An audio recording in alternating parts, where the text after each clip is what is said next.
Diretamente do Brasil, Brasília, Distrito Federal. Quem vos fala, mestre Dinho, trazendo sempre informações na palma da sua mão, com notícias de utilidade pública, nacional e internacional. O mestre Dinho, eu quero aqui, antes de iniciar esta live, eu quero falar sobre o Pix do juiz Oscar Aníbal Chapan. Pix, Oscar Aníbal Chapan, @gmail.com. Repito, Oscar Aníbal Chapan, @gmail.com. Está na descrição desse vídeo. 17 de julho de 2025, horário 8 horas da manhã, 39 minutos. Atenção, atenção, contra-espionagem do Exército, da Marinha da Aeronáutica. Atenção, autarquias. Atenção, Polícia Federal. Atenção, Polícia Civil. Atenção, Polícia Militar. Lula libera em todos os cenários uma atitude de alto risco.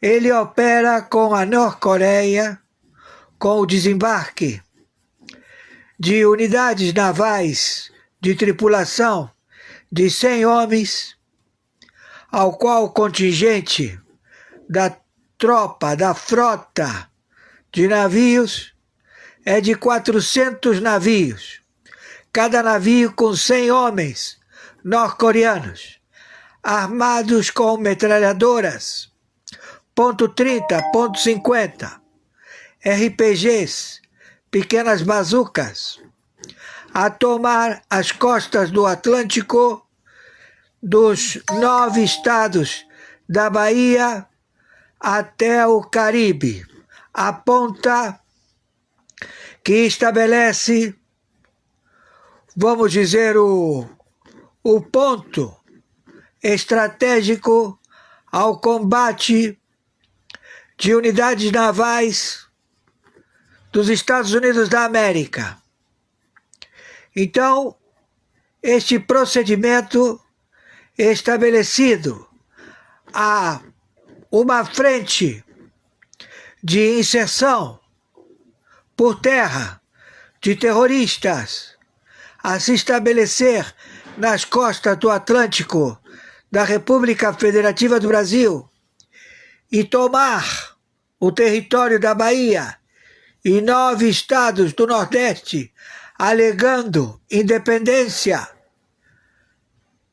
do território da República Federativa do Brasil no dia de hoje, 17 de julho, 8 horas 41 minutos da manhã, coloca a NATO, a OTAN, o Pentágono, a Quarta Frota, 123 países signatários do Tribunal Penal Internacional, a guerra declarada contra o terrorista, narcotraficante, vendedor de fentanil, sócio do Irã, sócio da Rússia, sócio da China, que quer estabelecer, conjuntamente com Maduro, que o seu prêmio aumentou para 100 milhões de dólares. Maduro tem um prêmio pela sua cabeça.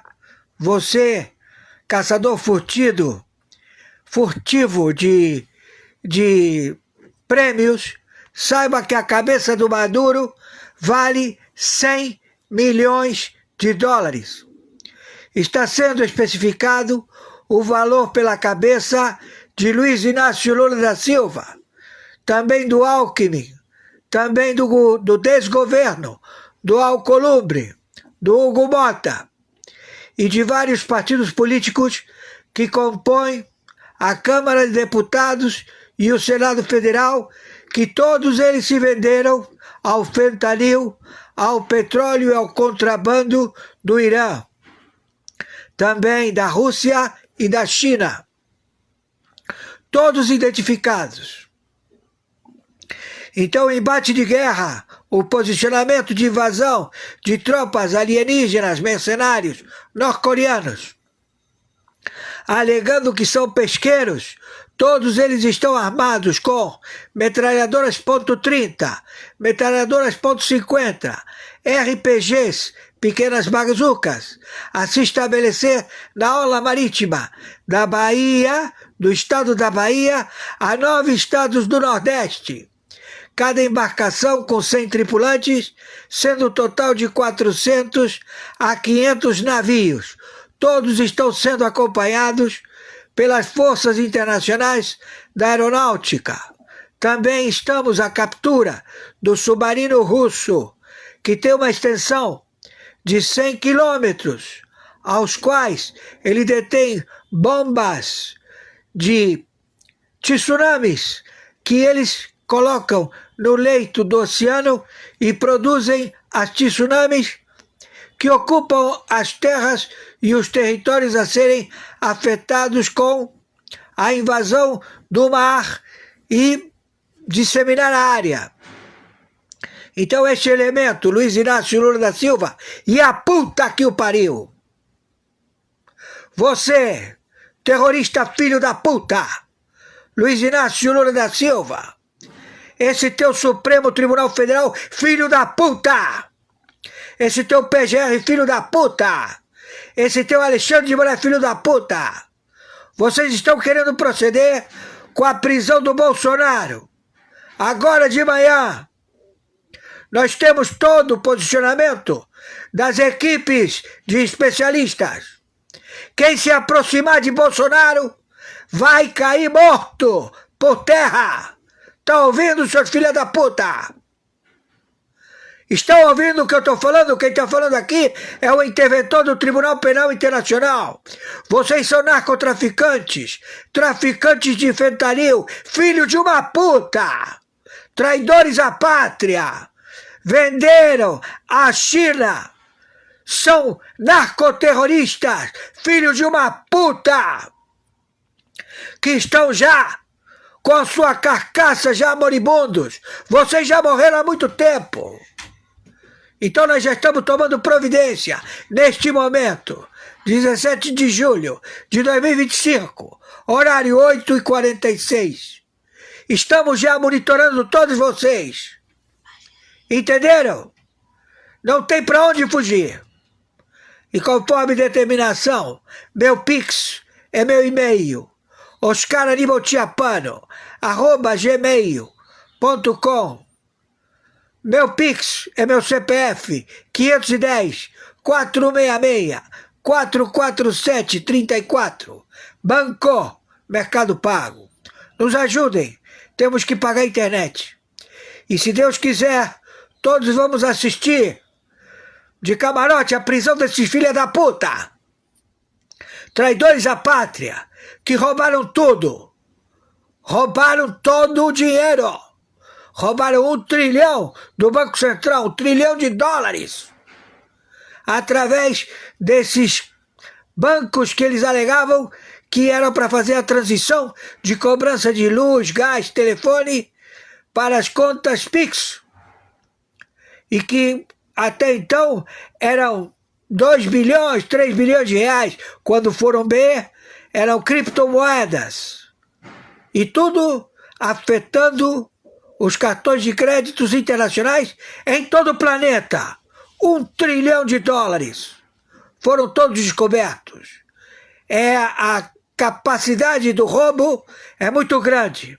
Tem várias plataformas, todas já investigadas e todos presos. Já estamos com todas as medidas da Polícia Federal na rua no momento, pegando todas as emendas destes filhos de uma puta, senadores, deputados, em Brasília e em vários estados. Está toda a comitiva da Polícia Federal, que não obedece ao André, não obedece ao Lewandowski, porque esses dois são dois filhos da puta, como 10 superintendentes da Polícia Federal que estão com a cabeça a prêmio também. Então presta atenção. Estamos em guerra. A OTAN já determinou.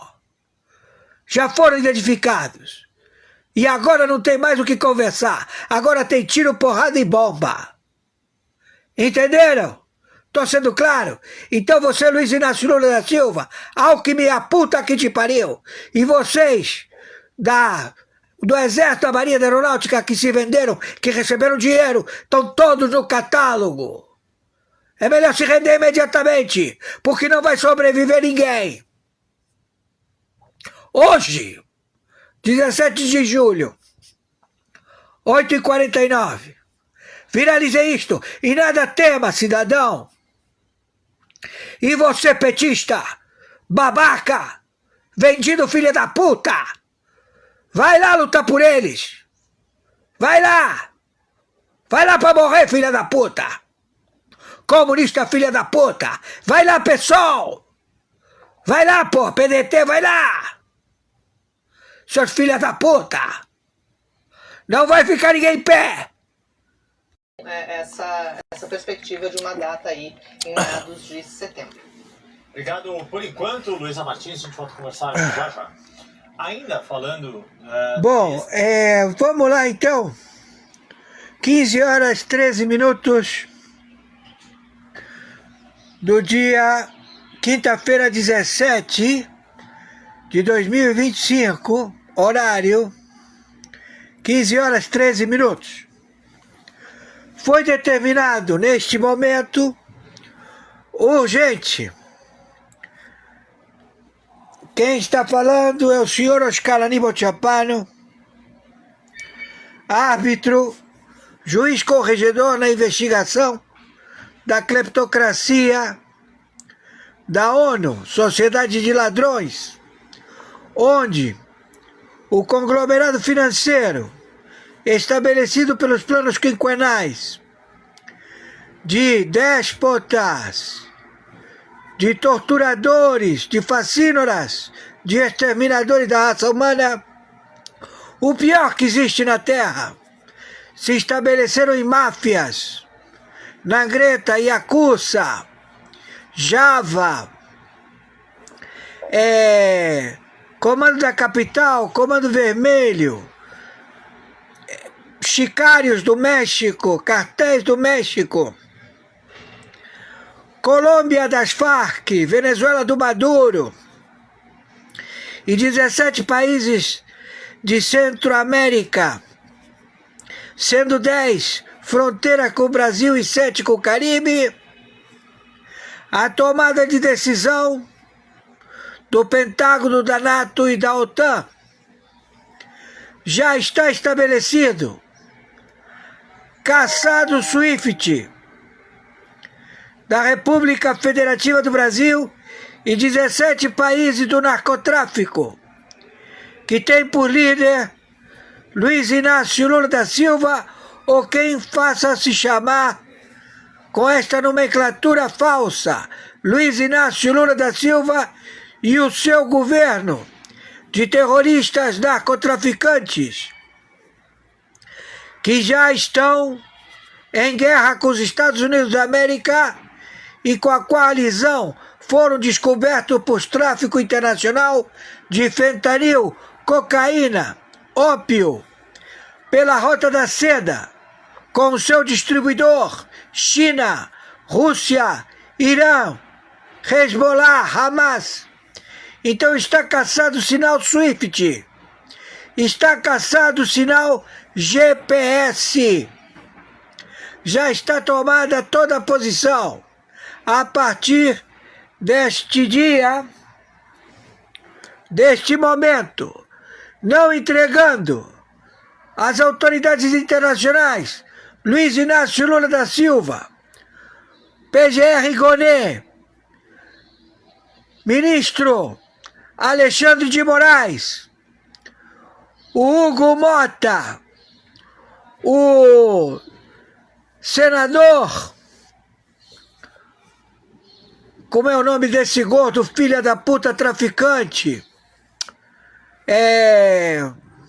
Porra, me veio um branco, porque a situação é séria. Alcolumbre!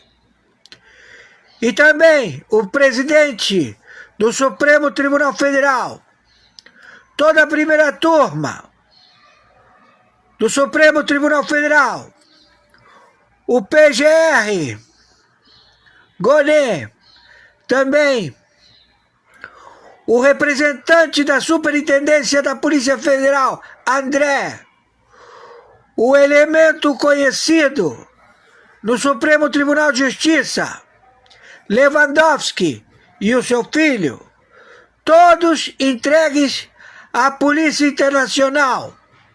As autoridades sediadas no consulado dos Estados Unidos da América já estão providenciando o acautelamento e a prisão destes déspotas, traidores e também representantes do narcotráfico mundial.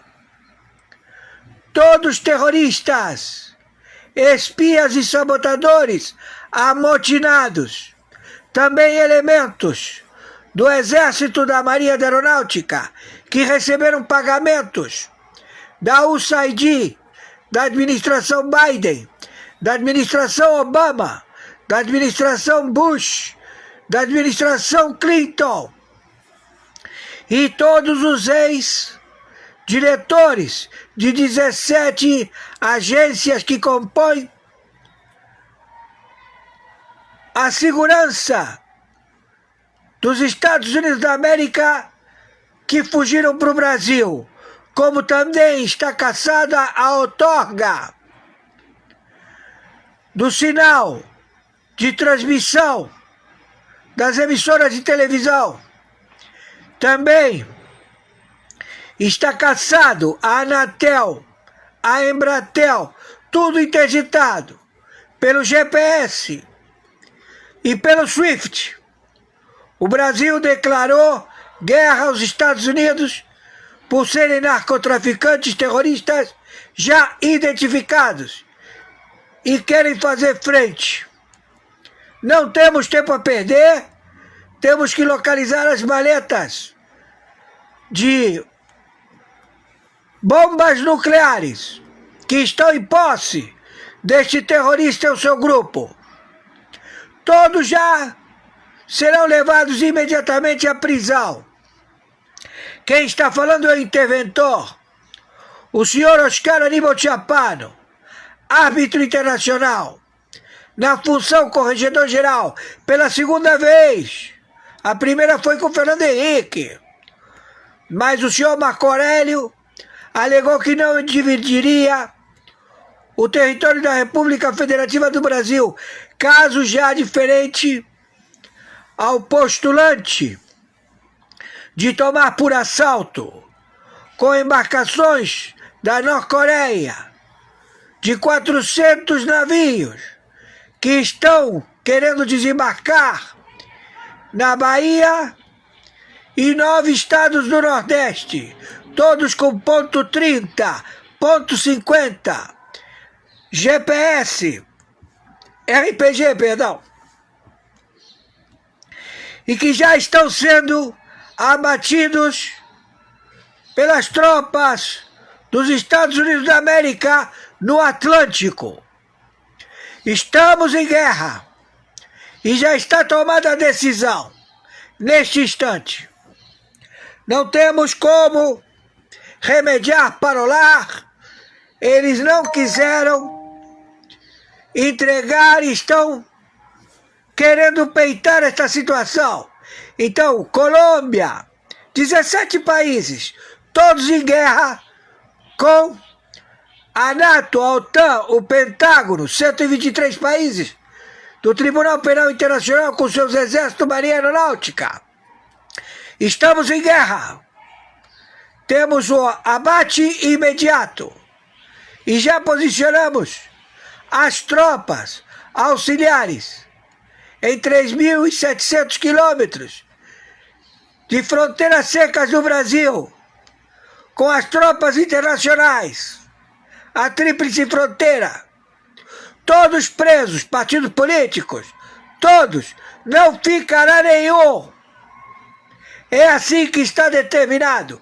Cumpra-se conforme sentença internacional, homologado pelo corregedor interventor, o senhor Oscar Aníbal Chapano. Selva! Olá, uma boa tarde para você que acompanha a Gazeta do Povo. Começou mais um Sem Rodeios nesta terça-feira. Sempre uma alegria receber cada um de vocês. Vai contando aí pra gente de onde você está falando, de onde está nos acompanhando. Já tem gente falando ali em Nova Friburgo, Rio de Janeiro. Vai contando de onde você está nos assistindo, é bem importante pra gente também. Se não deixou o seu like, deixe, por favor. Olha só, a gente tem assuntos importantíssimos a tratar aqui hoje. Vocês sabem muito bem quais são eles. Traremos as análises que vocês conhecem também, a qualidade, né, que a gente tem aqui na Gazeta do Povo. Vou começar por Frederico Juncker. Boa tarde. Boa tarde, Mari. Boa tarde a todos os amigos da Gazeta. Ótimo. Olha só. Apesar, né, daquele castelo de areia que a gente sabe que muito baseado na acusação, que, né, como eu disse, está baseada aí numa delação de Mauro Cid, muito controversa, cada vez aparecem mais mentiras. No final do dia ali, a gente viu que nos últimos minutos restantes para o prazo, a PGR decidiu pedir a condenação de Bolsonaro e mais 7, incluindo Mauro Cid. Antes da gente discutir várias outras questões sobre esse assunto, gostaria que o Fred explicasse aqui para quem está acompanhando, né, o que acontece a partir de agora, em que pé que está tudo isso, né? Então, existe esse pedido de condenação, a gente sabe que o julgamento provavelmente vai acontecer lá por setembro, por mais que não seja já, ainda é muito antes do que costumaria acontecer se fosse um outro processo, se fosse outra história, se não fosse essa suposta tentativa de golpe, né, Fred? Não, com certeza, Mari. É importante a gente até fazer, né, essa retrospectiva e rememorar, né, o ritmo dessa ação e comparar, inclusive, com outros julgamentos feitos pelo próprio Supremo Tribunal Federal. Essa ação ela se inicia em fevereiro desse ano, quando o Procurador-Geral da República apresenta sua denúncia contra o ex-presidente Jair Bolsonaro e os demais réus aí acusados dessa suposta tentativa de golpe de Estado. Nesse núcleo 1, o núcleo que ele denomina de núcleo estratégico, que seriam ali os cabeças da organização criminosa, segundo o Procurador-Geral da República, que teria articulado uma série de ações que se iniciaram em julho de 2021, numa live feita pelo então presidente Jair Bolsonaro, apontando inconsistências ali no sistema de urnas eletrônicas no Brasil. E esse processo, segundo o Procurador-Geral da República, essa trama golpista teria se iniciado com essa live em julho de 2021 e teria sido uma tentativa de golpe mal sucedida que culminou ali nos eventos do 8 de janeiro de 2023. Então, essa denúncia foi apresentada pelo procurador em fevereiro desse ano. O Supremo Tribunal Federal, por meio da sua primeira turma, composta ali por Cristiano Zanin, ministro Alexandre de Moraes, que é o relator da ação, Flávio Dino, Luiz Fux e Carmen Lúcia, receberam a denúncia da Procuradoria-Geral da República no final de março, em que eles ali chegaram à conclusão de que havia elementos mínimos de prova e de autoria, de materialidade do delito e de autoria para dar continuidade a esse processo penal. Então se iniciou ali a fase de produção de provas na ação, seja provas documentais inicialmente. Depois tivemos em maio a oitiva das testemunhas da acusação e das testemunhas da defesa. Em junho tivemos a oitiva dos próprios réus, inclusive aquele momento em que o ex-presidente Jair Bolsonaro estava diante do ministro Alexandre de Moraes e esses 7 demais acusados nesse núcleo 1, como bem lembrou a Mari, o próprio Mauro Cid, o general Braga Neto, o general Augusto Heleno, dentre os demais acusados, Alexandre Ramagem, almirante Almir Garnier, dentre esses 8 acusados do núcleo 1. Então, encerrada a oitiva dos réus, tivemos ali a produção de provas complementares, as defesas solicitaram a complementação de algumas provas, dentre elas, inclusive, a questão envolvendo o ex-ministro da Justiça do governo Bolsonaro, Anderson Torres, que também pediu acesso a novos documentos, e as demais defesas assim também o fizeram. Então, tivemos agora, já encaminhando para o final dessa ação, a apresentação das alegações finais, que esse ato em que as partes, tanto a acusação quanto a defesa, podem rememorar tudo o que aconteceu ao longo do processo, fazendo menção às provas produzidas e apresentando a sua versão final de tudo o que foi apresentado ao longo da ação. Então tivemos agora o encerramento desse prazo de 15 dias com a apresentação dessa alegação final por parte do Procurador-Geral da República, uma longa alegação final, 517 páginas, como a Mari também bem lembrou, apresentada em 14 minutos antes do fim do prazo, ontem ali 11h46 ele fez o protocolo das alegações finais. Agora temos início hoje, o prazo de 15 dias para o réu colaborador apresentar as suas alegações finais, no caso o Mauro Cid, e, na sequência, teremos mais 15 dias para que todos os demais réus ali dessa ação, o presidente Bolsonaro, Braga Neto, Augusto Heleno, Alexandre Ramagem, possam apresentar também as suas alegações finais, que vai se encerrar esse prazo ali pela metade de agosto. Concluída a apresentação das alegações finais pelas partes, teremos, então, o processo na mão do relator, ministro Alexandre de Moraes, para elaborar o seu voto. Então, concluído o seu voto, ele vai pedir para esse processo ser pautado na primeira turma.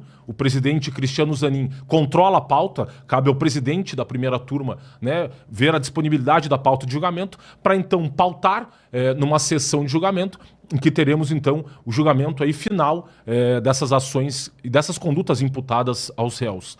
Concluído aí o julgamento pela condenação ou absolvição dos réus, então abre-se prazo para eventual novo recurso, embargos de declaração ou embargos infringentes e, eventualmente, sendo esses recursos inadmissíveis, então você tem o trânsito em julgado da condenação, no caso da absolvição, e o início do cumprimento de pena, no caso de condenação.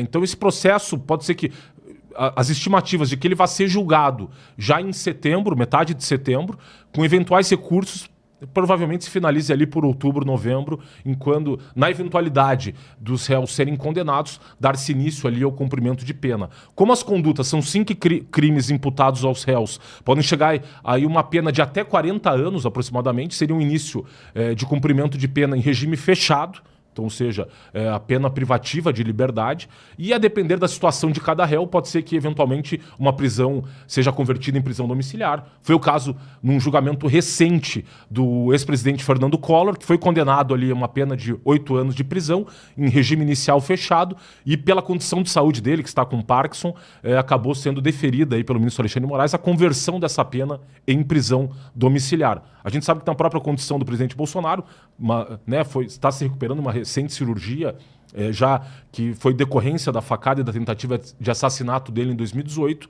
pode ser que eventualmente seja, na hipótese dele ser condenado, seja convertida a sua pena privativa de liberdade em prisão domiciliar.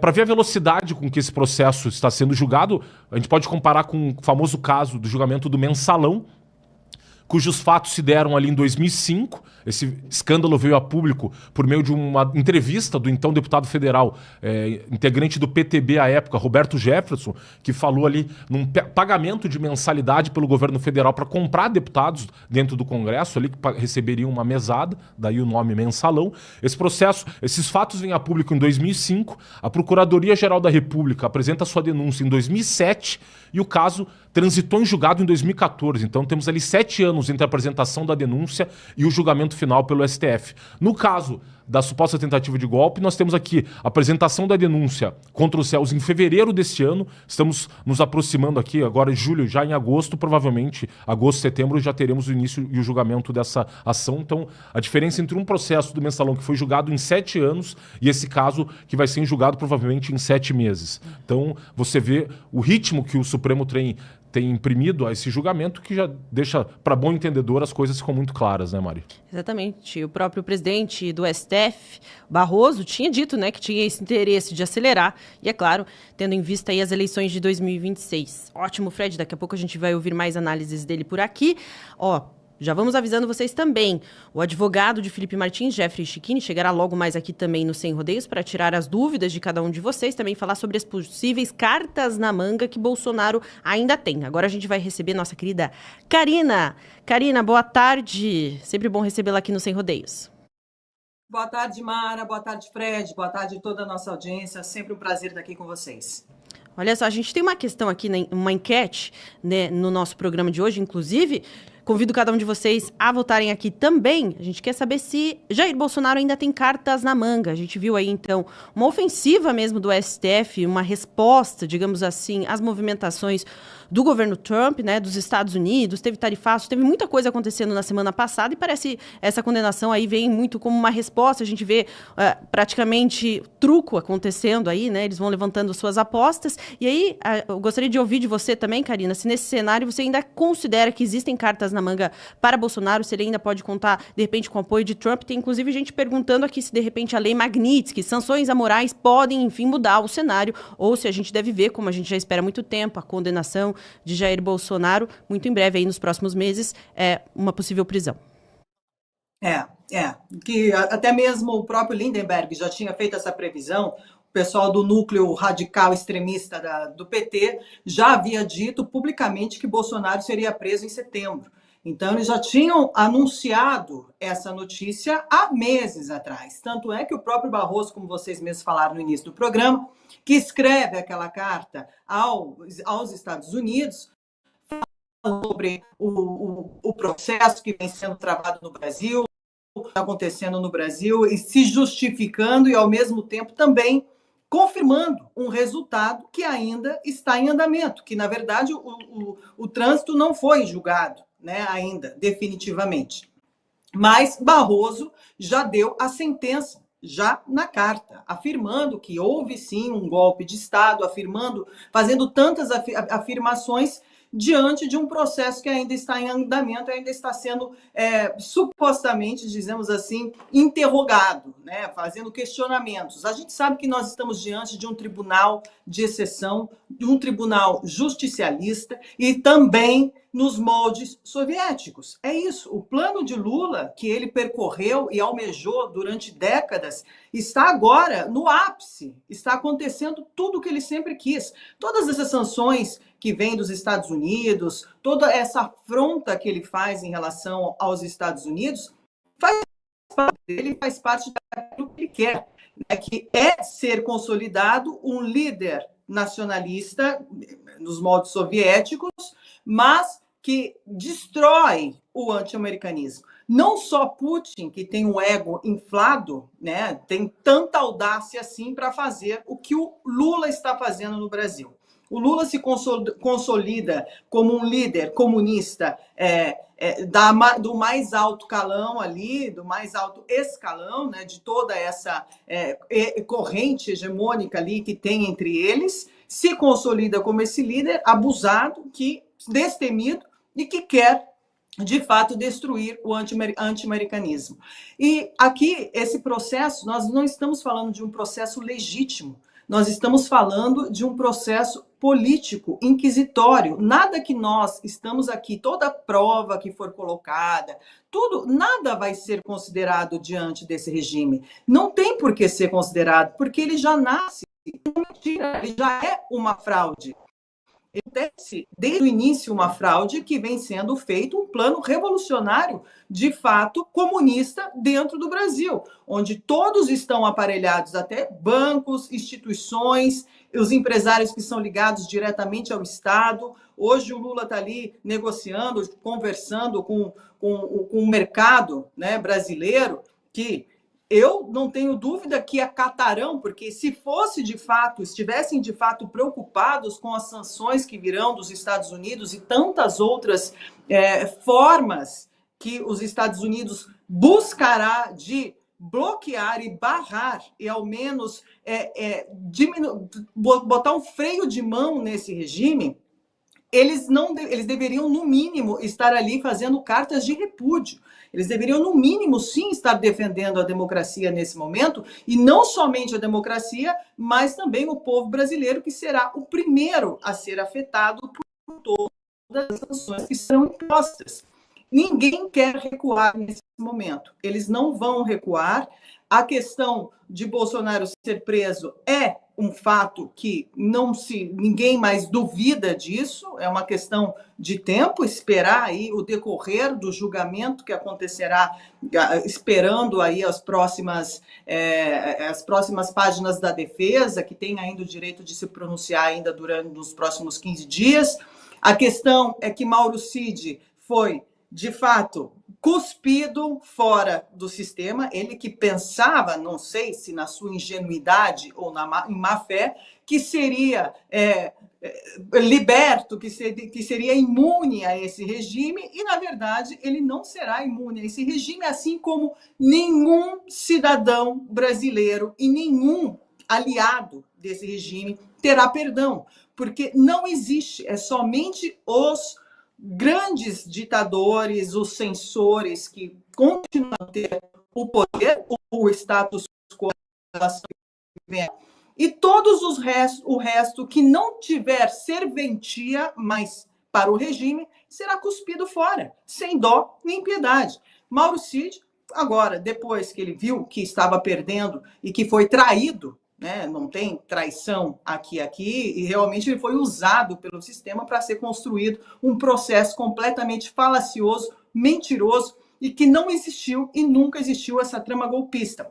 Existe sim hoje um golpe de Estado perpetrado no Brasil, como a Revolução Comunista acontecendo nesse momento diante dos nossos olhos. E aqui nós não temos mais Congresso, não adianta pedir socorro para Congresso nenhum, porque o Congresso estão mais preocupados com as emendas parlamentares e vão tentar salvar as próprias peles, né, para poder continuar no poder, enquanto a população irá sofrer duras penas. É um triste cenário que nós estamos hoje no Brasil, e o que nós assistimos é que não tem ninguém que queira, de fato, nos salvar, até porque hoje todas as nossas os nossos desejos, as nossas únicas armas hoje estão nos países estrangeiros, como é o caso dos Estados Unidos. Isso é uma pena, é uma lástima tremendo, e aí a gente vê, de fato, a conjectura que nós estamos inseridos aqui como cidadão, nesse momento tão dramático da história do Brasil. Não espero nada de bom, a guerra vai continuar escalando, porque eles vão dobrar a aposta, e aqui tem uma guerra muito clara, declarada, que é entre o eixo do mal e as liberdades. É essa batalha que vem sendo travada, e agora nós chegamos no ponto crucial, no ponto clou, até onde virá esse braço de ferro. Mas saibam que quem pagará a conta, como sempre, é o povo, infelizmente. É verdade, Karina. Aproveitando também a companhia do Fred aqui, a gente tem questionado, e as pessoas estão comentando ali, sobre essas possíveis cartas na manga de Bolsonaro. Então, a gente vê que conta, claro, com a influência externa, já que aqui a gente vive uma insegurança jurídica, não dá para a gente contar com nada aqui no Brasil. Então, a gente viu que o governo Trump se incomodou também, né, com essa condenação, e deve também aí aumentar a pressão. Por isso, a gente espera sanções ao ministro Alexandre de Moraes e tudo mais. Existem outras teorias que dizem que é possível, inclusive, que haja divergência entre os ministros, e aí, de repente, a questão possa ser resolvida no Brasil mesmo. Isso é muito remoto, muito difícil de acontecer? Não me parece, Mari, que com essa atual composição do Supremo que o resultado será diferente do esperado, que é a condenação tanto do Bolsonaro quanto dos demais réus, aí de todos os núcleos desse processo. Como a gente até pôde falar aqui, o ritmo e a velocidade com que esse caso tem avançado dentro do Supremo já demonstra por si só a natureza dessa ação contra o Bolsonaro e os demais réus, e o ritmo, né, conforme declarações já dos próprios ministros, de que não querem que esse processo interfira nas eleições de 2026. O único resultado que, na visão deles, poderia interferir era a condenação dos réus, ou seja, eles já estão antecipando um juízo de condenação. A gente recordou aqui ontem no programa, o ministro Barroso, quando faz uma nota em resposta à revista The Economist, que aponta uma série de inconsistências nessa ação, dentre elas a mudança repentina de 2 entendimentos do Supremo. O primeiro, relativo à questão do foro por prerrogativa de função, quando eles mudam a sua jurisprudência em março desse ano para julgar o Bolsonaro e os demais réus, independente, porque pelo entendimento anterior do Supremo não caberia ao Supremo julgar essas pessoas, porque não já detinham mais foro por prerrogativa de função, mas a justiça de primeiro grau. E eles mudaram isso, essa jurisprudência, justamente para conseguir julgar tanto o Bolsonaro quanto os demais réus dessas ações. E a segunda questão, que nos termos do artigo 102 da Constituição Federal, um presidente ou ex-presidente da República deveria ser julgado pelo plenário do Supremo. E, no entanto, eles obviamente sabem que no plenário esse julgamento provavelmente teria uma série de contestações por parte dos demais ministros, especialmente dos ministros componentes da segunda turma, dentre eles André Mendonça e Cássio Nunes, e você vê ali eles mudando o entendimento para que essa ação fosse então conduzida pela primeira turma, fora o fato de ser pelo próprio ministro Alexandre de Moraes, que a gente sabe, mas dentre os 5 integrantes da primeira turma do STF, Flávio Dino, que foi ministro da Justiça do Lula, foi governador do estado do Maranhão, na época, inclusive, com uma série de declarações que revelam um estado de animosidade contra o presidente Jair Bolsonaro, o que, em circunstâncias normais de temperatura e pressão, o levariam a se declarar, no mínimo, suspeito, se não impedido para julgar esse processo, porque ele é um inimigo político declarado, Flávio Dino, do presidente Jair Bolsonaro, e no caso do próprio Cristiano Zanin, que foi advogado do Lula na eleição de 2022, com ações ali, uma série de ações conduzidas perante o Tribunal Superior Eleitoral que levaram à censura de propaganda política e da discussão política do país naquele período, mas não só. Uma ação conduzida pelo Cristiano Zanin que tenta, de alguma maneira, acusa grande parte de políticos da direita, veículos de comunicação e cidadãos comuns de constituírem um esquema de desordem informacional que tem, por fim, último, esse processo ainda está em curso no TSE, a declaração de inelegibilidade, ou seja, caçar o direito político de todas essas pessoas, dentre elas o próprio presidente Bolsonaro, que já foi declarado inelegível em 2 ocasiões pelo próprio TSE. Então, não me parece que o Supremo vá, de alguma maneira, mudar o seu entendimento. Você vê essa própria questão da defesa dos réus, no caso do núcleo 1 da ação, pedindo o adiamento da apreciação até do prazo de alegações finais para produzirem novas provas, poderem ter tempo de analisar todos os documentos produzidos, aí as provas produzidas ao longo desse processo. Nós sabemos que são terabytes, assim, uma imensidão, um volume de dados que dificilmente um advogado, por exemplo, teria tempo de ler toda essa documentação e, né, fazer o melhor, poder exercer a ampla defesa dos seus clientes.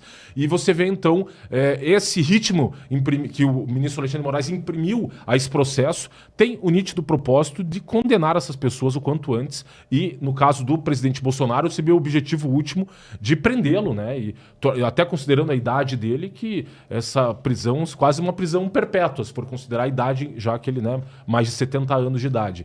Então, você vê, não me parece que dentro, hoje, do Brasil, especialmente no Poder Judiciário e no Supremo Tribunal Federal, haja qualquer tipo de intento de ter um resultado diferente do que o esperado, que é a condenação tanto do presidente Bolsonaro quanto dos demais réus, apesar das inconsistências, todas as inconsistências da peça acusatória da Procuradoria-Geral da República. Eu tive a paciência de ler essas 517 páginas aí das alegações finais. Até queria destacar, acho que 2 trechos que mais me chamaram a atenção.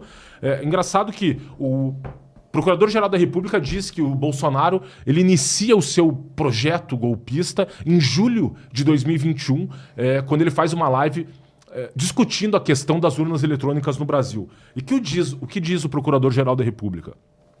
O marco simbólico desse processo foi a live transmitida em 29 de julho de 2021, quando Jair Bolsonaro, diretamente do Palácio do Planalto, apresentou uma série de alegações falaciosas sobre o sistema eleitoral, em manobra que se mostrou voltada a direcionar a opinião pública para a hipótese de insurreição. A própria ambientação do vídeo revelou seu caráter propagandístico e performático. 2 telas ao fundo exibiam a imagem de um boneco com camiseta amarela segurando um cartaz onde se lia "Voto impresso auditável".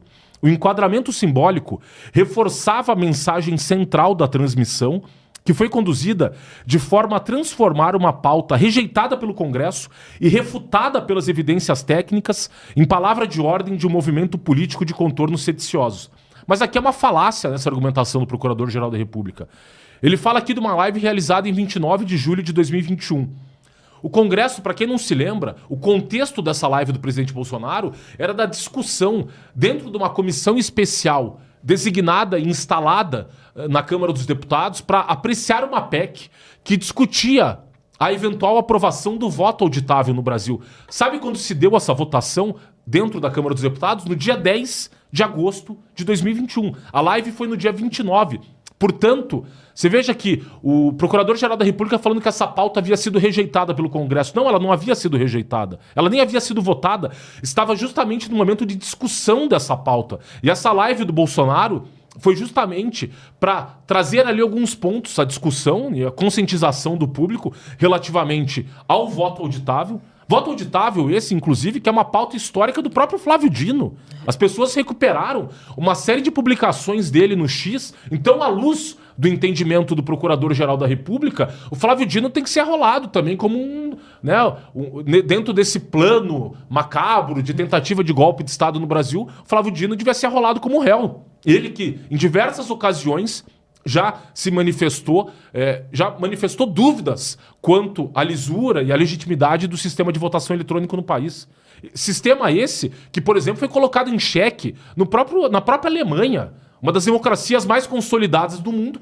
A Suprema Corte Alemã, o Tribunal Constitucional Alemão, em 2009 julgou um caso julgando que a votação eletrônica é inconstitucional. Por quê? Por uma questão muito simples. Se numa democracia o povo exerce o poder diretamente por meio de representantes eleitos, se você demanda que a lisura do processo dependa de um conhecimento técnico, e a gente sabe que o comum das pessoas, o leigo, não é capaz de averiguar a segurança de um sistema, obviamente que então, se há dúvida, e pode pairar uma dúvida na população quanto à lisura do processo, não se pode, numa democracia, conceber o sistema eletrônico, pois ele depende de um conhecimento técnico para você conseguir avaliar a segurança do próprio processo eleitoral. Daí que o Tribunal Constitucional Alemão, em 2009, ponderou essa questão à luz da Constituição Alemã e chegou à conclusão que a utilização das urnas eletrônicas é antidemocrática, pois você afasta do comum dos cidadãos a possibilidade de chegar a um entendimento sobre o processo eleitoral e poder avaliar a segurança ou não do processo eleitoral. Então, é engraçado que o que você tem por último nessa peça do Procurador-Geral da República, na verdade, é a tentativa de suprimir a liberdade de expressão. É engraçado que muito se atacou a Igreja Católica historicamente, pois a Igreja teria formulado lá o Index Librorum Prohibitorum, que era o índex dos livros proibidos, né, que os católicos não poderiam ler, e você ali, a igreja, especialmente no período da Inquisição, né, teria proibido uma série de obras de circular e de serem discutidas. Agora, nós temos o Supremo Tribunal Federal instaurando o índex dos temas proibidos, dentre os quais a votação eletrônica. Essa que é uma tese histórica da esquerda brasileira.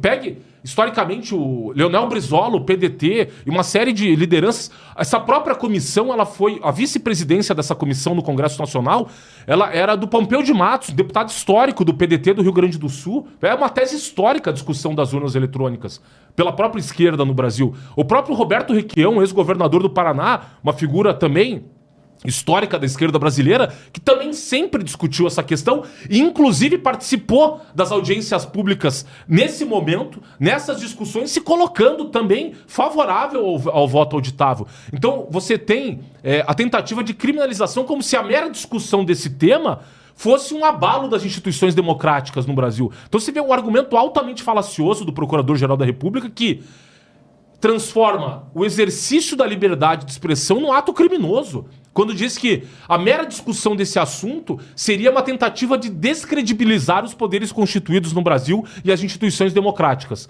E o segundo ponto muito sensível dessas alegações do Procurador-Geral da República é que ele menciona a colaboração do réu Mauro Cid e todo o processo do colaborador Mauro Cid que é eivado de nulidades. E, no entanto, ele diz o seguinte, olha, não se pode discutir a questão de que a colaboração premiada do Mauro Cid foi voluntária. Mas veja, a colaboração dele não foi tão boa assim, então ele até afasta a possibilidade de ser concedido o perdão judicial ao Mauro Cid.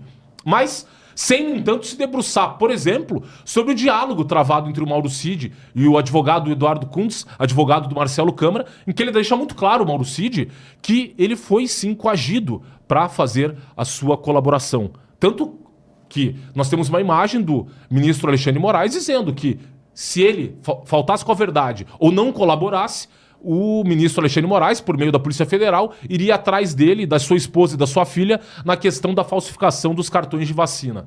Então, você vê aí, essa peça, é uma peça, se você for ler, uma peça narrativa de ficção, e que, de má ficção, esse é o problema. Você vê que não há consistência lógica na peça apresentada pelo Procurador-Geral da República. Há uma série de fragilidades que me parece que as defesas do réu vão ter oportunidade de enfrentar aí na apresentação das suas respectivas alegações finais, e fica muito claro o teor de perseguição política quando você lê essas 517 páginas. Eu faço aqui até um pedido aos nossos espectadores: procurem no Google, no outro mecanismo de busca, essa peça 517 e se deem ao trabalho de ler as 517 páginas e vocês vão poder observar essa questão de que a peça se fia basicamente no discurso do réu colaborador Mauro Cid. Teve um outro trecho aqui que me chamou muito a atenção, que eu queria trazer aqui para os nossos espectadores, relativamente à descrição que o nosso Procurador-Geral da República fez do Mauro Cid. Ele diz o seguinte: o Mauro Cid, do réu colaborador Mauro Cid, ele era ajudante de ordens do então presidente da República, Jair Bolsonaro, e nessa função tinha acesso privilegiado a informações sensíveis e aos meios empregados pelo grupo na consecução dos seus fins, participando ativamente de várias iniciativas da organização criminosa.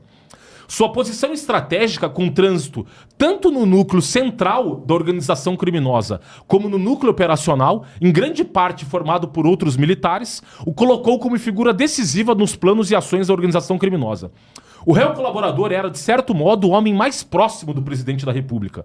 Além de cuidar da burocracia do dia a dia presidencial, atuava nos bastidores, costurava reuniões, e aqui o trecho que eu quero destacar: costurava reuniões e decifrava intenções presidenciais com precisão para a consecução dos fins da organização criminosa. E por que ele usa essa palavra decifrava? Justamente porque não há aqui os diálogos entre o Bolsonaro e o Jair Bolsonaro, entre o Mauro Cid e o Jair Bolsonaro. Então ele decifrava as intenções do presidente. Ele virou o quê? Cartomante agora? Para decifrar o oráculo de Delfos? Olha, devora-te, né? Decifra-me ou devoro-te. Essa peça, de fato, se você for ler, a própria questão aí, muito sensível, dizendo assim: olha, não, o Mauro Cid ele ficava decifrando as intenções do Bolsonaro e agia a partir da decifragem dessas intenções. Então você vê a fragilidade dessa peça, e recomendo que as pessoas leiam essas 517 páginas, porque fica muito evidente, primeiro, a tentativa de criminalização de um discurso político, especialmente em relação à discussão travada no país naquele momento em relação às urnas eletrônicas, que era um tema que estava tanto assim que a própria votação do Congresso, apesar dessa PEC não ter sido aprovada, a votação foi, pela maioria dos votos, favorável à PEC. Foi de 220 votos, mais ou menos, para 208 votos contrários. Não se atingiu o quórum necessário para aprovação de uma PEC, mas a maior parte dos deputados, naquele momento, ficou sim favorável ao tema discutido. Então, você vê uma tentativa de criminalizar o debate público no Brasil, como se a discussão de assuntos políticos, né, e o exercício da liberdade de expressão fosse um ataque às instituições, e essa é a peça, né, a mola mestra dessa peça acusatória do Procurador-Geral da República, Mari. Excelente, Fred. Agora voltando com a Karina. Karina, é o seguinte, né? Daqui a pouco, inclusive, a gente vai ter a oportunidade de entrevistar aqui o advogado Jeffrey Chicchini, ele que defende Felipe Martins. Mas queria ouvir sua opinião também, né? A gente sabe que a base da acusação é a delação de Mauro Cid, super controversa, né? E aí, gostaria de ouvir sua análise também, daqui a pouco participando junto com a gente da entrevista, né? Como que você viu aí tudo aquilo que apareceu ontem, mais mentiras aparecendo, o próprio Mauro Cid deixando claro que Felipe Martins não foi para os Estados Unidos, ou seja, deixando mais evidente ainda que ele foi preso injustamente, ao mesmo tempo citando que Felipe Martins teria feito a minuta, que ao mesmo tempo ele negou que aquela fosse a minuta. Enfim, como que você viu esse papel de Mauro Cid, o quanto atrapalhou e o quanto ajudou, ou deveria ajudar a defesa, mas não nesse estado de insegurança jurídica que a gente vive, né? O Mauro Cid, ele fez um erro imperdoável. Ele mentiu o tempo todo. Ele mentiu para tentar se salvar, mentiu porque estava sendo torturado. Eu imagino que tantas coisas estariam em jogo, sobretudo com a família do Mauro Cid, que vinha sendo ali muito assediada até mesmo pelos ministros da Suprema Corte. Não, pelo ministro da Suprema Corte, que diante de uma oitiva, junto com o Mauro Cid, que prestou 12 depoimentos, não foi um, foram 12, e nesses 12 ele mudava a versão a cada um deles, não se sustentava, ele era uma prova insignificante, lixo, ele não tinha como se sustentar como uma prova ali dentro e como ser um delator, como ter a delação de Mauro Cid basear toda essa trama golpista em cima de uma delação de Mauro Cid. É algo impensável, uma delação completamente incongruente, incoerente, qual ele mudava as versões, não se lembra de datas, não se lembra o que tinha, o que não tinha. A minuta foi escrita e ontem, através até mesmo do advogado Jeffrey Chiquini, ele vai poder explicar em relação ao que aconteceu no dia de ontem, que ele foi confrontado, né, com o advogado do Felipe Martins, e nesse confronto ele simplesmente desfala tudo aquilo que ele falou até agora. Ou seja, ele disse, né, com todas as letras, que tudo aquilo que vinha sendo um processo e uma peça de acusatória contra Bolsonaro e tantos outros ali que estão inseridas nessa suposta trama maquiavélica, que é esse o nome que tem que ser dado, porque é maquiavélico, é isso que vem sendo feito. Essas pessoas não tinha base, não tinha minuta, era um rascunho, não tinha nada colocado no registro ou publicado oficialmente. Não existe isso. E, de fato, aqui é um crime que está sendo feito por opinião e pensamento. Isso é gravíssimo. Um Estado de direito, democrático de direito, que coloca na cadeia pessoas, incrimina pessoas com altas penas, duríssimas e cruéis, ali praticamente o Bolsonaro ele vai estar sendo condenado a uma prisão perpétua, porque 40 anos de prisão a uma pessoa que tem 70 anos é uma prisão perpétua, né? Então, é você colocar ele a pena de morte.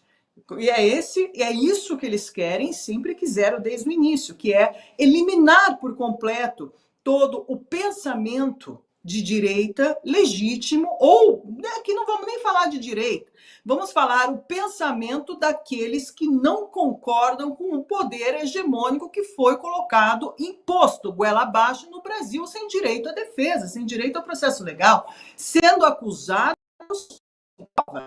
e sendo incriminado e tendo duras penas sem uma prova concreta. A única prova que se tem em relação a tudo isso é a delação de Mauro Cid, que ontem caiu por terra, ela não existe mais. Agora, obviamente, o STF não voltará atrás. Ele vai manter a farsa até o final, porque para eles não interessa onde está a verdade, se é mentira, se foi golpe, se não foi.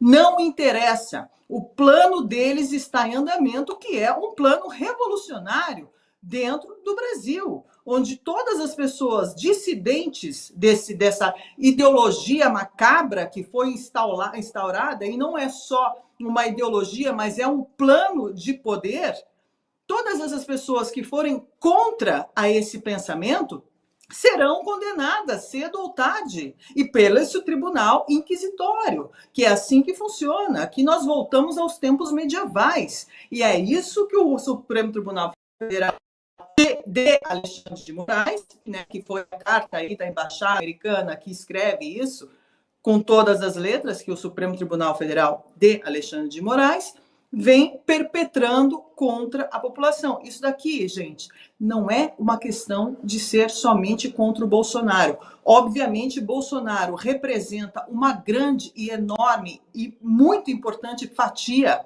desse ativo político que eles perderam. Eles não possuem mais. Então, eles estão tentando minar o Bolsonaro em todos os sentidos. Aqui a gente está vendo supostos aliados políticos que foram implantados ali dentro para ludibriar até mesmo Bolsonaro, enganando ele o tempo todo, porque aqui a gente vê declaração de Mourão, que é um escárnio, a declaração de Mourão, que foi o vice-presidente de Bolsonaro, e que, na verdade, se revela, e sempre se revelou, porque a mim nunca enganou, assim como o Tarcísio também a mim nunca enganou, as pessoas para defender as suas agendas estão servindo como instrumento para minar Jair Messias Bolsonaro e tirá-lo do jogo. Porque o que eles querem agora é diminuir ainda mais a popularidade de Jair Messias Bolsonaro. Porque, embora ele tenha muitas pesquisas aí que estão dizendo que agora o Lula tem o apoio da população brasileira em relação ao afrontamento que ele está fazendo contra as sanções dos Estados Unidos, isso tudo é uma mentira, porque, na verdade, está servindo como uma peça de propaganda enganosa e falaciosa, não mostrando, de fato, o problema que nós temos aqui diante dos nossos olhos para o povo brasileiro. Hoje o povo brasileiro, até mesmo a classe mais radical extremista, que é para isso que eles vêm, eles nascem para isso dentro das universidades, eles são treinados, eles são completamente doutrinados a uma revolução comunista. Gente, eu não falo clichê, eu falo isso porque, de fato, essa revolução comunista está acontecendo em todo o Brasil. Em todo o Brasil, não só o Brasil, mas em vários países da Europa e tantos outros países. Você vai em universidades, e aqui eu já mostrei cartazes, que eles estão intensificando cada vez mais com a figura de Marx, e estão chamando jovens universitários para uma revolução comunista. É isso que eles estão fazendo. E é isso que o Lula está fazendo, executando agora dentro do Congresso e dentro do Brasil. E aqui não é só uma revolução comunista no que nós estamos assistindo dentro do Supremo Tribunal Federal, é um Supremo Tribunal Federal fascista. É isso que eles são. E eles chamam todos os seus opositores de fascista, até mesmo Jair Bolsonaro. Quando, na verdade, o conceito de fascismo, tudo no Estado, nada fora do Estado e tudo lado pelo Estado, vem sendo executado através do Supremo Tribunal Federal. Isso sim é o fascismo, na sua mais dura e crua essência. É o que está acontecendo hoje no Brasil. Então, o que vai acontecer aqui, nós não podemos imaginar que algo bom acontecerá daqui em diante, porque esse tipo de julgamento é falacioso, é mentiroso, é uma trama, sim, golpista. Isso sim é uma trama golpista, criminosa e um atentado puro contra e é uma abolição do Estado democrático de direito. Eles consumaram isso e estão consumando, estão escalando cada vez mais. É isso que a população brasileira tem que entender. E não, aqui não existe mais agora essa questão de defender ou ficar em cima do muro. Aqui virou um ato de resistência a tudo isso que vem sendo visto e acontecido, esses acontecimentos aqui dentro do país, aí dentro do país, ele tem que ser, não pode mais calar as vozes, as pessoas têm que levantar as suas vozes, porque a voz, nesse momento, é o mais grande ato de resistência que nós podemos ter contra esse regime nefasto que se insiste em querer se perpetrar aí no Brasil. E nós temos que lutar até o último momento para que isso não aconteça. Ótimo, Karina. Daqui a pouco a gente volta contigo. Agora vamos dar boa tarde para Jorge Serrão. Boa tarde, Serrão. Tudo bem? Saudações, meu povo da Gazeta do Povo, minha querida Mariana e grande Frederico. Olha, um dia que promete, hein? Farei análises duríssimas hoje. Aguardem. Pois é, já começa dizendo pra gente, Serrão, a gente está falando sobre possíveis cartas na manga do ex-presidente Jair Bolsonaro em todo esse contexto, contando talvez com influência ainda dos Estados Unidos, uma ofensiva um pouco maior vinda de lá, possibilidade, ainda que remota, muito difícil, como trouxe aqui o Fred, de alguma divergência entre os ministros durante o julgamento, enfim, qual que é a sua avaliação? Existe saída para o ex-presidente Jair Bolsonaro? Existe saída, sim. A saída é ele continuar fazendo o que ele está fazendo. O papel de Bolsonaro é o papel de resistência, é de defesa intransigente da liberdade do Estado de Direito até quando ele aguentar. É a única coisa que ele pode fazer. Ele não pode fazer outra coisa. Não tem o que fazer. A condenação dele já estava roteirizada antes e era previsível e vai acontecer. Só falta agora saber se haverá crueldade na expedição da sentença. Que ele será condenado a muitos, dezenas de anos de prisão, provavelmente para regime fechado, previsível. Agora, como essa pena será cumprida? grande probabilidade de que ela seja cumprida para tornar Bolsonaro ainda mais humilhado em uma unidade militar.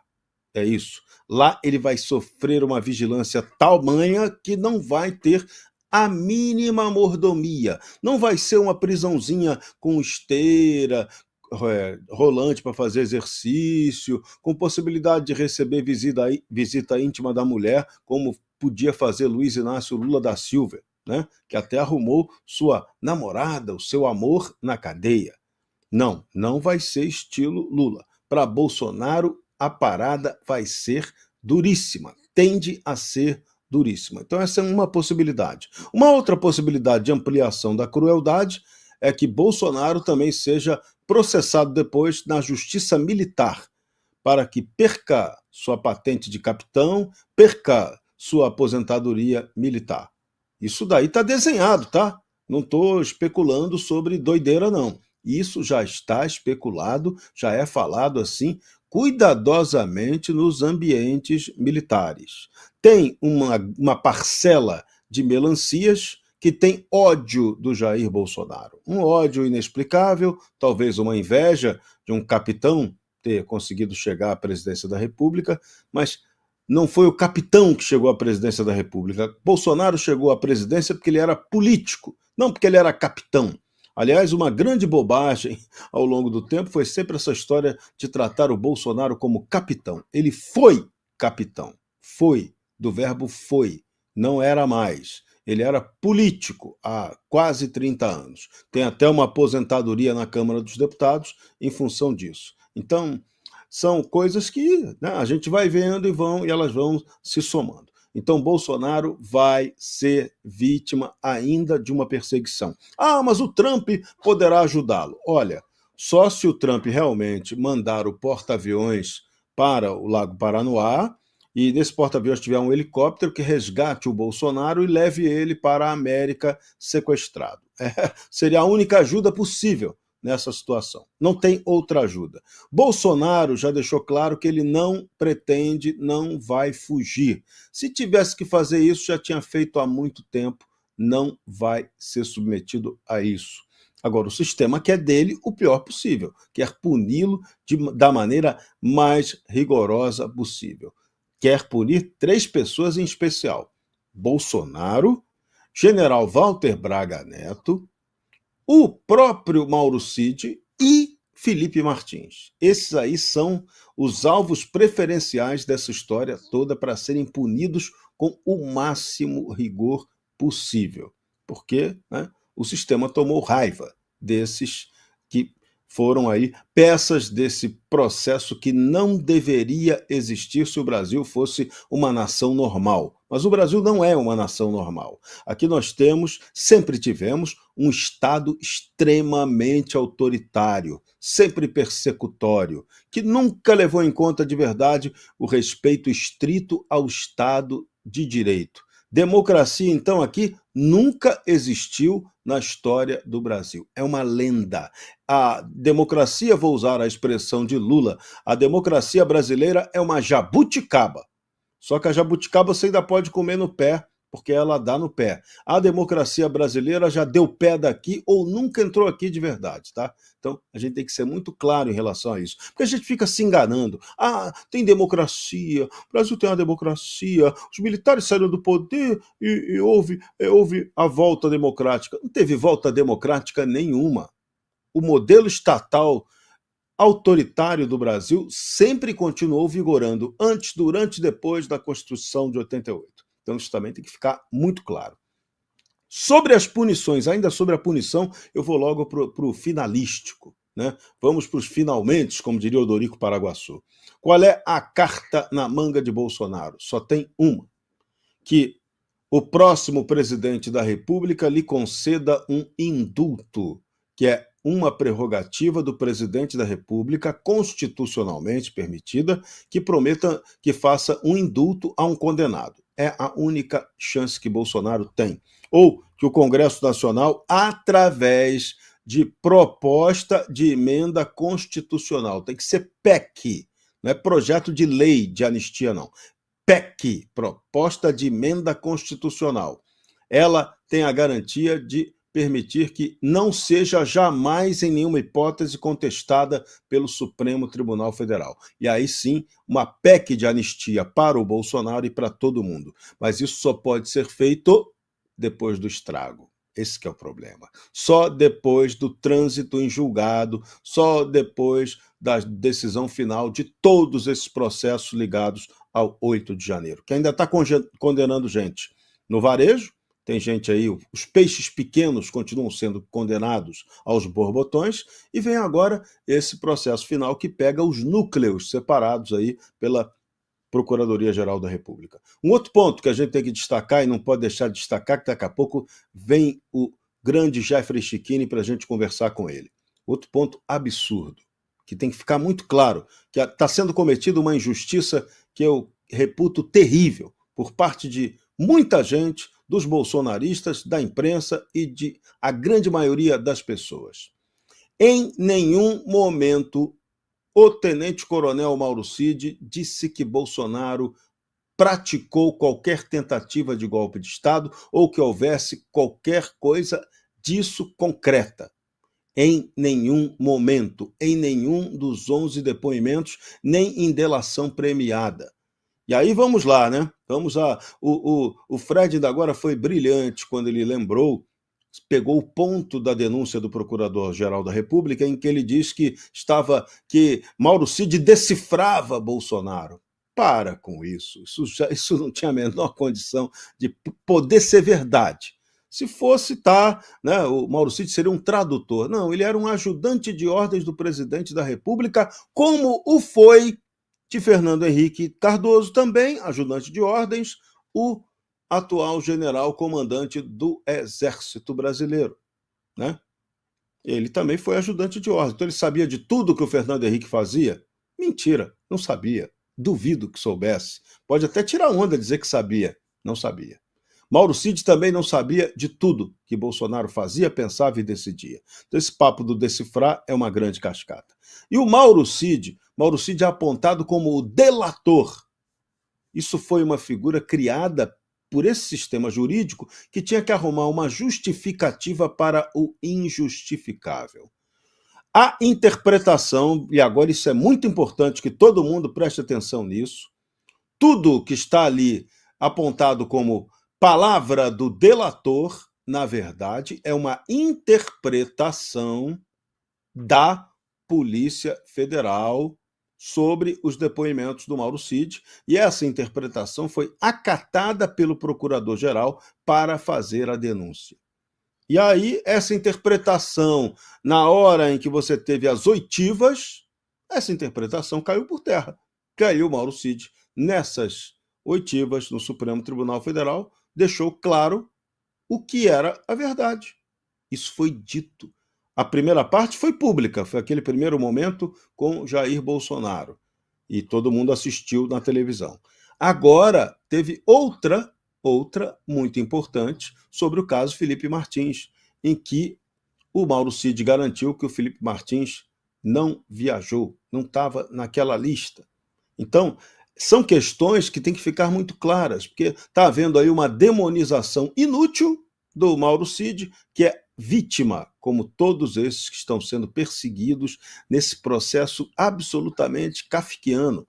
Esse processo só existe porque o Brasil é uma subnação. Se isso aqui tivesse democracia, Estado de Direito, fosse um lugar sério, o Brasil não é um lugar sério, definitivamente. O sistema aqui persegue quem ele quer perseguir, condena quem ele quer condenar, arrebenta com quem ele quer condenar, quer acabar. E sempre foi assim, tá? Na história do Brasil, tá? Sempre foi assim. Nós temos aqui no Brasil uma espécie de sistema Gestapo, que é muito acima da polícia, muito acima de tudo. É um sistema que persegue quem ele quer, destrói, assassina a reputação das pessoas. Isso vale para várias situações, tá? Para o bandido bagrinho até um bandido, até alguém que é transformado em bandido pela vontade persecutória do sistema. Então tenhamos muito cuidado com tudo isso. Vamos aguardar aí o fim dessa história. Ela vai gerar muitas consequências ainda. Vem questões graves aí ligadas aos Estados Unidos da América. Vem a perseguição americana contra os democratas do Brasil, né? A soberania, né, dos nossos democratas vai ser questionada pelos americanos, que não estão de brincadeira, que não querem dar mole para quem está fazendo acordo com o chinês para arrebentar os Estados Unidos e dominar o Brasil. Então, esse é o ponto em que a gente tem que se centrar para entender essa situação. A condenação do Bolsonaro é inevitável, a única carta que ele tem é um possível indulto mais adiante na nova presidência da República. Isso se a gente conseguir, numa nova eleição, com as mesmas condições de sempre, eleger uma maioria no Senado, na Câmara, e um presidente da República que se deseja melhor do que esse completo desqualificado que está acabando com o Brasil graças ao seu espírito de vingança e à sua parceria feita com o regime chinês. Perdão se eu falei muito, mas não dava para não explicar tudo isso que eu expliquei. Diretamente do Brasil, quem vos fala, mestre Dinho, trazendo sempre informações na palma da sua mão. E o meu convite especial, por gentileza, entra na descrição desse vídeo. Urgente! Clicar nos links abaixo. É uma surpresa e você pode ganhar muito dinheiro. Repito! Urgente! Clicar nos links abaixo. É uma surpresa e você pode ganhar muito dinheiro.